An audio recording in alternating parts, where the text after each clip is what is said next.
Senior నాయకులు, మాజీ రాష్ట్ర కమిటీ సభ్యులు,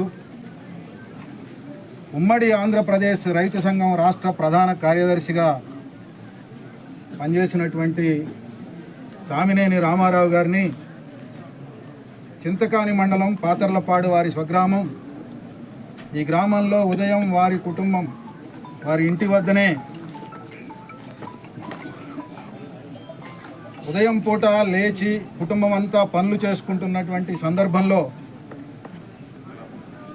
ఈ గ్రామంలో సిపిఎం పార్టీ రాబోయే స్థానిక సంస్థల ఎన్నికల్లో విజయం సాధించే అవకాశం ఉంది, దాన్ని ఎదుర్కోవడం కష్టము అని చెప్పేసి భావించినటువంటి కాంగ్రెస్ పార్టీ శ్రేణులు కుట్ర చేసి హత్య గావించారు.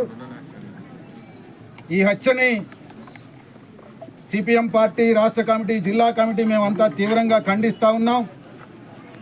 హత్యా రాజకీయాలతోని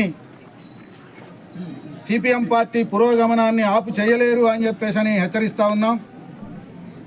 ఒక చిన్న వాదులాట జరిగినటువంటి నేపథ్యాన్ని దృష్టిలో ఉంచుకొని దసరా పండుగ సందర్భంలో జరిగినటువంటి ఘటన దాన్ని దృష్టిలో ఉంచుకొని ఈరోజు ఆయన్ని హత్య చేయాలని చెప్పేసి కుట్ర పన్ని కొంతమందిని పురమాయించి కొంతమందిని ప్రయోగించి హత్య చేసినట్టుగా హత్యకి ప్రత్యక్ష సాక్షిగా ఉన్నటువంటి వారు చెప్తున్నటువంటిది చూస్తే అర్థమవుతా ఉంది. అందువలన పోలీసు యంత్రాంగం కూడా ఇవాళ అధికారంలో కాంగ్రెస్ ఉంది కాబట్టి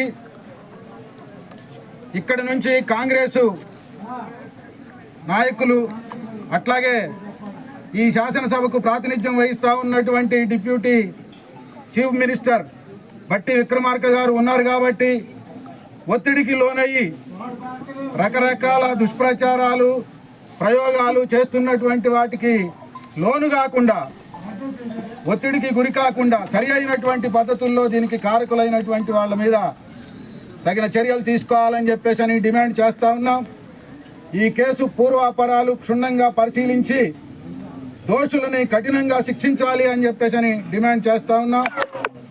హత్యా రాజకీయాలనేవి సభ్య సమాజంలో ఈనాడు ఎక్కడా లేనటువంటి పరిణామం మనం చూస్తున్నటువంటి నేపథ్యంలో మదరి నియోజకవర్గంలో గత 2 సంవత్సరాల క్రితం ఒక ఘటన జరిగింది. కాంగ్రెస్ వాళ్ళే సిపిఎం పార్టీ కార్యకర్తను చంపేశారు. మళ్ళీ ఇవాళ సిపిఎం నాయకుడిని సామినేని రామారావు గారిని కూడా ఆ కాంగ్రెస్ పార్టీకి చెందినటువంటి వాళ్ళే కుట్ర చేసి